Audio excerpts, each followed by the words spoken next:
Bienvenidos a Científicamente, el podcast amateur donde yo, Alexander, cada semana les contaré historias, curiosidades y biografías, además de una que otra anécdota de científicos tan relevantes y no tan relevantes que han ayudado al desarrollo y progreso de la humanidad. Hagamos el ejercicio mental de imaginar que nacemos en los años 20, o como se les llamaba los dorados o locos años 20, una época un tanto controversial en términos de transformaciones. Recién se había terminado la Primera Guerra Mundial.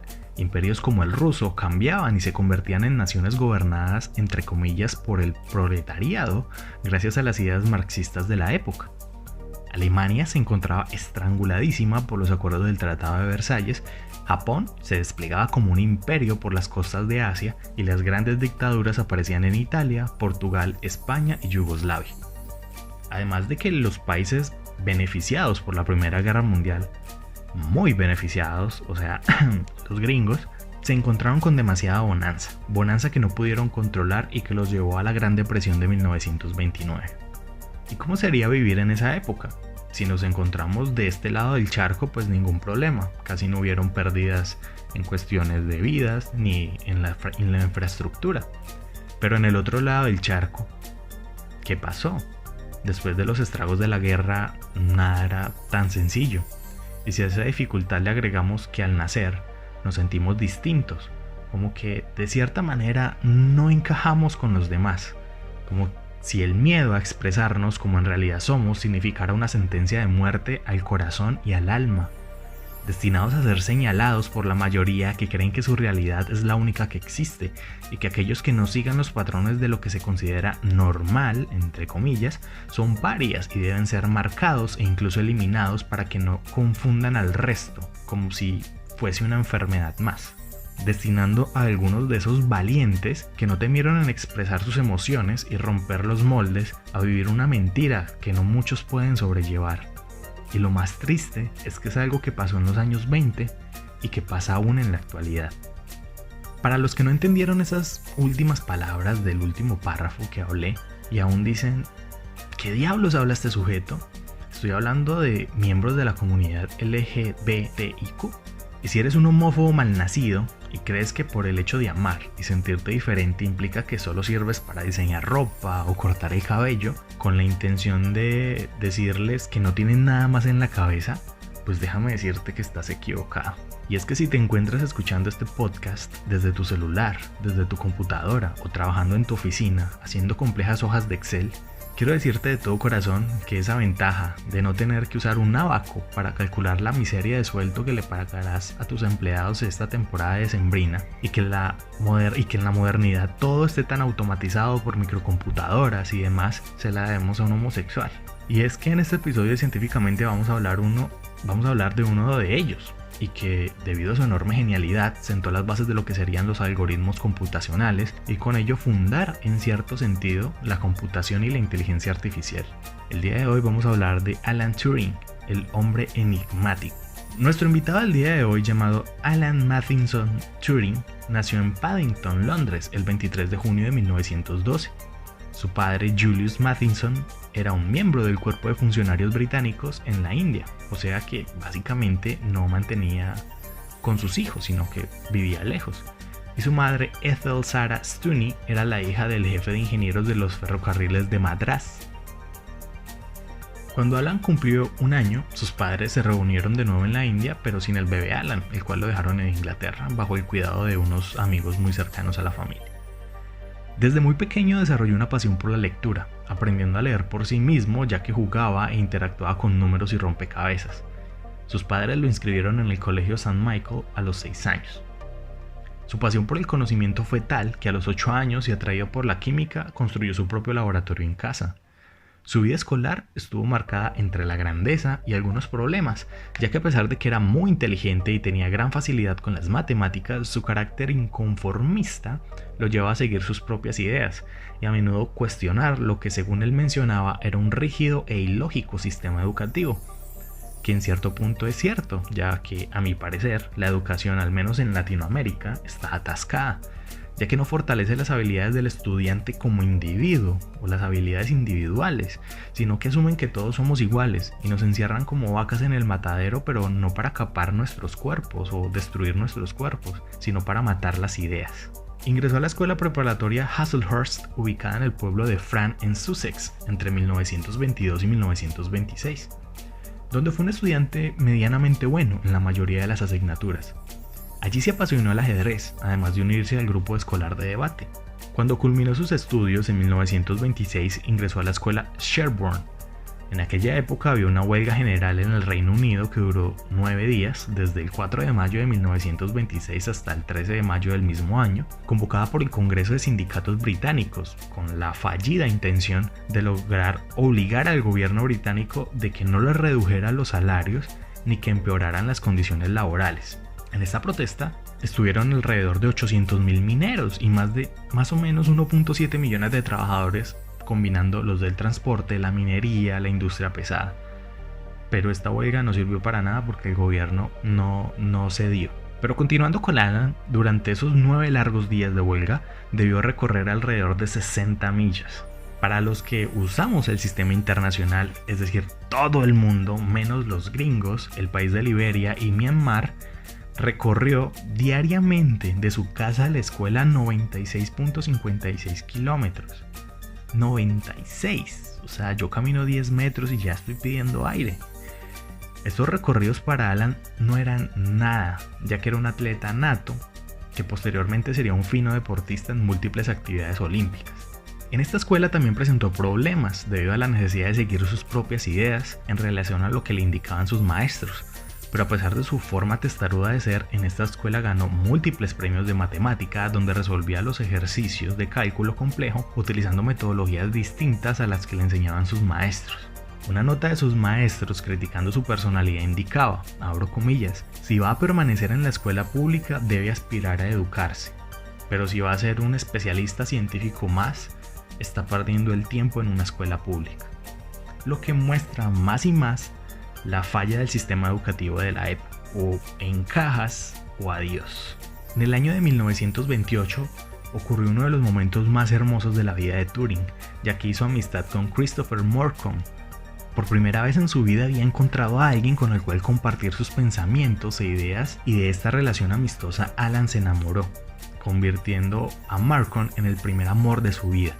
Aunque desafortunadamente el 13 de febrero de 1930, Christopher falleció debido a las complicaciones producidas por la tuberculosis bovina. En uno de los recuerdos que aparecen en los escritos de Turing, decía, y cito, mis recuerdos más hermosos que viví con Chris son casi siempre de las cosas tan amables que me decía. Después de esta dolorosa tragedia, Turing se volvió ateo, desarrollando ideas enfocadas en entender la naturaleza de la conciencia, sus estructuras y sus orígenes. Turing ingresó al King's College en Cambridge en el año de 1931 para estudiar matemáticas. A pesar de que fue difícil ingresar en este instituto, ya que se tuvo que presentar 2 veces, consideraba que Cambridge era un lugar más sencillo para personas poco convencionales como él, pudiendo explorar sus propias ideas. En este instituto se encontró con textos de Russell como Introducción a la Filosofía Matemática, o textos de von Neumann sobre la mecánica cuántica, textos que usaría, que serían casi que como su Biblia, a lo largo de su vida. En 1933 presentó una lectura en el Club de Ciencia Moral de Cambridge en el mes de diciembre. En esta presentación, Turing sugirió que un análisis puro y lógico de las matemáticas era totalmente inadecuado, y que las proposiciones matemáticas poseían una variedad de interpretaciones de las cuales el punto de vista lógico, es decir, el que supuestamente todos deberían de seguir, no es más que una solución de un grupo infinito de soluciones. Ese mismo año, Hitler se alzaría con el poder en Alemania, naciendo un pensamiento antiguerra en Inglaterra, al cual Turing se unió, pero no como marxista o populista, que eran las tendencias que habían nacido en los antiguerra, sino como un pacifista. Alan se graduó en 1934 y en el 35 atendió un curso de matemáticas donde estudiaba el concepto de la decidibilidad, el cual significa que a través de proposiciones matemáticas podríamos encontrar un algoritmo el cual puede identificar y decidir si algo es verdadero o falso. El verdadero reto de esto se encontró al tratar de probar algunas proposiciones en las cuales no había o no se podía desarrollar un algoritmo, tema en el cual Turing se empezó a motivar y a empezar a desarrollar sus estudios. Turing dedicó la mayor cantidad de sus estudios en Cambridge en la teoría de la probabilidad. Sin embargo, continuó sus investigaciones en decidibilidad. En 1936 publicó el artículo Números computables, con una aplicación al problema de Entscheidung. Es un nombre supremamente raro, suena mejor en inglés, que es Entscheidungsproblem, creo que es alemán, que se traduce como el problema de decisión, el cual fue el reto de lógica simbólica de encontrar un algoritmo general que decidiese si una fórmula de cálculo de primer orden es un teorema. En este artículo introdujo el concepto de la máquina de Turing y junto a Alonzo Church demostraron que dicha máquina era capaz de resolver cualquier problema matemático que pudiera representarse mediante un algoritmo. Cabe resaltar que esta máquina de Turing no era una máquina física, era una máquina conceptual. Llegaron a probar que no había ninguna solución para el problema de decisión, demostrando primero que el problema de la parada para las máquinas de Turing era irresoluble, es decir, que no era posible decidir si una máquina de Turing dada llegara a pararse o no. Durante la mayor parte de 1937 la pasó en la Universidad de Princeton estudiando con Alonzo Church. En 1938 obtuvo el doctorado en Princeton. En su discurso de grado introdujo el concepto de la hipercomputación, en el cual ampliaba las máquinas de Turing con las llamadas máquinas Oracle. Estas máquinas Oracle son máquinas abstractas, también son conceptuales, que pueden decidir ciertos problemas de decisión en una simple operación, resolviendo incluso problemas indecidibles como el problema de la parada, que la máquina de Turing no podía resolver. El día después de la declaración de guerra a Alemania por parte de Gran Bretaña, en septiembre de 1939, Turing fue convocado por el Servicio Británico de Descifrado. Este grupo se encargaba de interpretar las comunicaciones alemanas cifradas en código Morse. Este cifrado se hacía a través de la máquina Enigma, un dispositivo creado en 1918 en la cual cada vez que se escribía una letra, a través de mecanismos internos se sustituía por otra, creando alrededor de 10.000 billones de configuraciones distintas para definir la idea que se quería transmitir. El equipo de Turing, a través de ecuaciones y con cálculos, encontraron pautas, patrones, en estos mensajes con los que pudieron detectar una pequeña parte de su funcionamiento, aunque aún era imposible descifrarlo. Turing se preguntó, ¿y si para luchar contra las máquinas Enigma, por qué no hacemos una máquina? Turing, con esa idea en la cabeza, se dedicó a diseñar una máquina que nombraría la máquina Bomb. Esta máquina buscaba la configuración de los mecanismos internos de la Enigma, implementando cadenas de deducciones lógicas para cada combinación posible. Con esta máquina y con las mejoras del matemático Gordon Welshman, el 14 de marzo de 1840 el primer prototipo de estas máquinas se puso en funcionamiento, teniendo al poco tiempo más de 200 bombs. Se cree que el uso de estas máquinas y los esfuerzos realizados por Turing redujeron la Segunda Guerra Mundial alrededor de 2 años, salvando millones de vidas. Una vez terminada la guerra, las bombs se desmantelaron y se guardaron y permanecieron en secreto hasta los años 70. Después de terminada la guerra, en 1945, Turing trabajó en el Laboratorio Nacional de Física, iniciando en 1947 a trabajar en el diseño del ACE, o Automatic Computer Engine. Este incluía la implementación de funciones aritméticas en circuitos electrónicos. Quería desarrollar una máquina que pudiera ser configurada para hacer cálculos algebraicos, desencriptar, manipular archivos y jugar ajedrez. Básicamente quería hacer una computadora moderna. Desarrolló el Abbreviated Code Instruction, que dio el origen a los lenguajes de programación. Escribió sobre inteligencia artificial, aunque estos libros no se publicaron en vida.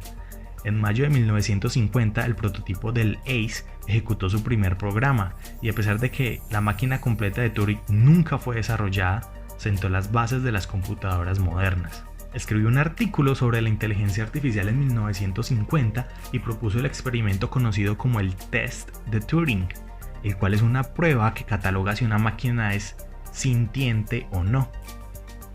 Esos captchas molestos que vemos a veces en las páginas web, que nos obligan a repetir una y otra vez porque no seleccionamos la cebra o el número de carros o los hidrantes o los semáforos, no sé.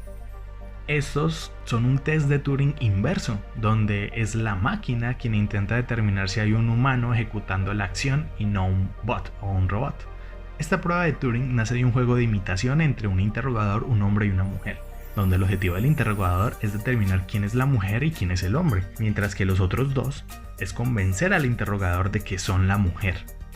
En su artículo de 1950, Turing sustituye a uno de los interrogados por una máquina, pero ahora la misión del interrogador es detectar quién es la máquina, mientras que los otros dos quieren convencer al interrogador de que son unos humanos. Según la premisa de Turing, si una máquina es capaz de engañar y hacerse pasar por un humano, es porque es inteligente.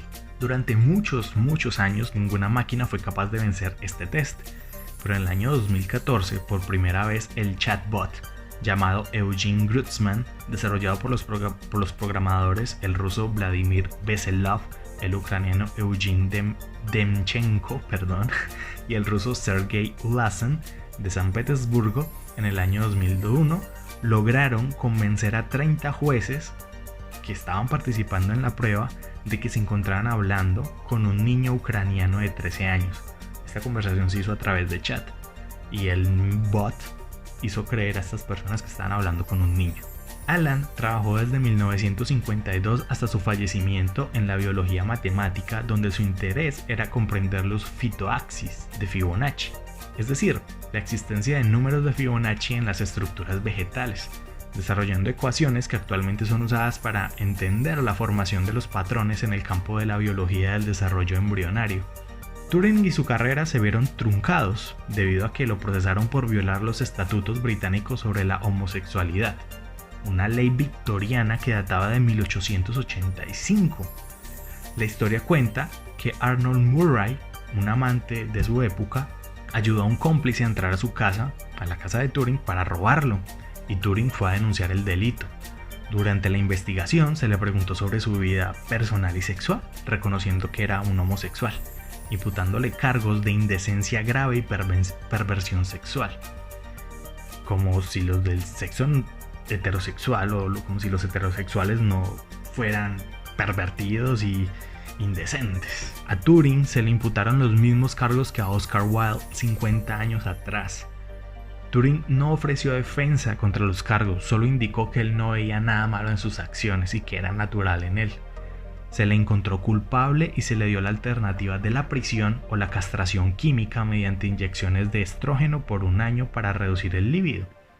Este escogió las inyecciones que le produjeron la aparición de senos y disfunción eréctil.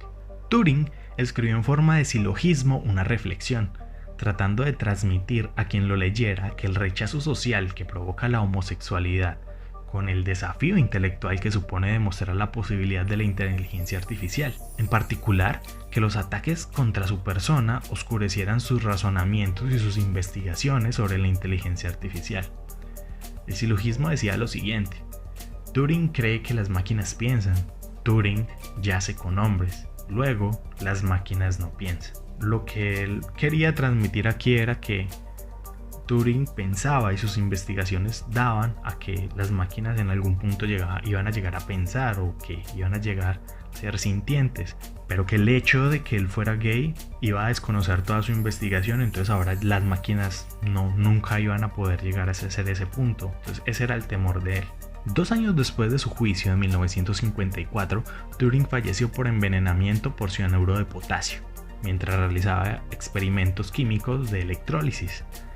El cianuro se encontró en una manzana a medio morder a su lado. La investigación concluyó que fue un suicidio, pero su madre siempre mantuvo la idea de que fue un accidente. El 10 de septiembre del 2009, el primer ministro de Reino Unido emitió un comunicado disculpándose por el trato que el gobierno británico le había dado a Alan Turing durante los últimos años de su vida. Sin embargo, en el 2012, el mismo gobierno británico denegó el indulto, aduciendo de que la homosexualidad era un delito en la época y que ellos no tenían por qué disculparse. Pero finalmente, tras muchas solicitudes y firmas de la comunidad, la reina Isabel II le dio el indulto de toda culpa a Alan Turing el 24 de diciembre del 2013, permitiéndole por fin a este genio científico descansar en paz. La paz que muchos de estos guerreros buscan y que algunos, como el buen maestro Turing, no pudieron encontrar en vida. Debido a Alan Turing aparecieron algunos mitos y curiosidades que se fueron propagando debido a la cultura popular o a través de la historia. El primer mito era de que supuestamente Blancanieves era su película favorita y que la forma de morir con una manzana envenenada era un tributo a la película y que por eso él murió de la misma forma. Esto es totalmente un mito. También se pensó por muchos años que la manzana de Apple era un homenaje a Turing, además de que entre 1976 hasta 1998 este logotipo de manzana venía con los colores de la bandera gay, aunque esto fue desmentido múltiples veces por la compañía americana, así que esto es falso. En el año 2014 se desarrolló una película llamada The Imitation Game. The Imitation Game es basado en el test de Turing, de ahí viene el título, en la cual Benedict Cumberbatch fue uno de los firmantes para que el gobierno británico le pidiera perdón a Alan Turing. En el 2016 se aplica la ley de Turing, la cual es una extensión del indulto a todas las personas que sufrieron las leyes homófobas del gobierno británico, donde un total de 49.000 personas condenadas hasta 1967, donde la ley fue eliminada, la ley contra los homosexuales. Todas estas 49.000 personas fueron indultadas, entre ellas Oscar Wilde. En honor a Alan Turing se fundó el premio Turing, que es el equivalente al premio Nobel de la computación, y se otorga a quienes hayan contribuido de manera trascendental a las ciencias, premio que es otorgado desde 1966. Todos sabemos que la humanidad está compuesta por un grupo de múltiples personas con gustos y pasiones distintas.